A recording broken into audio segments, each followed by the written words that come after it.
श्री स्वामी समर्थ. नमस्कार मंडळी. अधिक महिना हा 3 वर्षातून एकदा येतो. या अधिक महिन्यात जावयाला वाण देतातच, पण अजून एक गोष्ट सर्रास केली जाते, तर ते म्हणजेच सोनाराकडे जाऊन जोडव्यामध्ये भर घालणे किंवा जोडवी बदलणे. अगदी साध्यात साधी स्त्री सुद्धा अधिक महिन्यात जोडवी बदलते. पण अधिक महिन्यात सौभाग्यवती स्त्रिया जोडवी का बदलतात? ही जोडवी बदलत असताना कोणती चूक आपल्याला चुकूनही करायची नाही आणि जोडवी कशा प्रकारची आपल्या पायांच्या बोटामध्ये असायला हवी.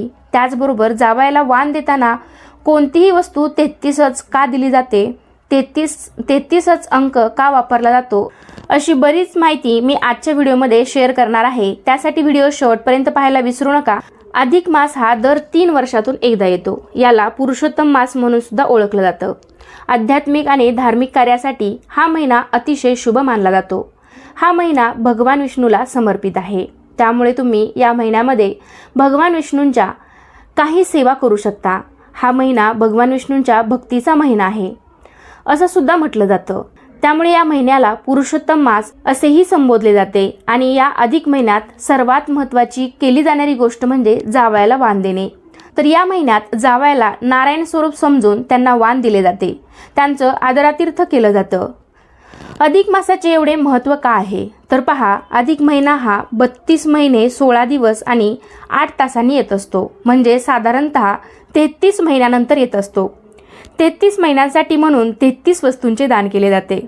या तुम्ही वाणामध्ये अनारसे किंवा बत्ताशे देत असाल, जे काही वाण म्हणून देत असाल ते 33 या संख्येमध्येच असावे. अधिक मासात आपल्या महाराष्ट्रामध्ये अनारसेचे वाण जास्त करून जावयाला दिले जाते. बऱ्याच ठिकाणी बत्ताशेचे वाण सुद्धा दिले जाते. असे वाण द्यावे जेणेकरून ते खाल्लं जाईल. हा महिना 33 महिन्यांनी येतो, म्हणूनच यातील 33 या अंकाला खूप महत्त्व आहे. तर आता आपण पाहूया, महिला या महिन्यात पायात जोडवी का बदलतात आणि जोडवी घालताना कोणती चूक करू नये. लग्न झाले की स्त्रीच्या शृंगारात भर पडते ती सौभाग्य अलंकाराची. मंगळसूत्र, हिरवा चुडा, कपाळावर टिकली, पायात पैंजण आणि जोडवी. आजकाल मंगळसूत्र घातलं, टिकली लावली, बांगड्या घातल्या म्हणजेच स्त्रिया सौभाग्यवती आहेत हे सिद्ध होतं. पण कोणत्याही प्रौढ पुरुषाकडे पाहिलं की तो विवाहित असेल किंवा नाही हे खात्रीपूर्वक सांगता येत नाही. पण त्यातल्या त्यात गळ्यामध्ये मंगळसूत्र आणि पायाच्या बोटामध्ये जोडवी पाहिली की ते धारण करणारी महिला विवाहित असते हे सर्वांना कळून येतं. त्यामुळे जोडवी घालणं ही लग्न झाल्याची निशाणी मानली जाते. एक लग्न झालेली स्त्री गळ्यात मंगळसूत्र, सिंदूर, हातात बांगड्या हे सर्व घालते.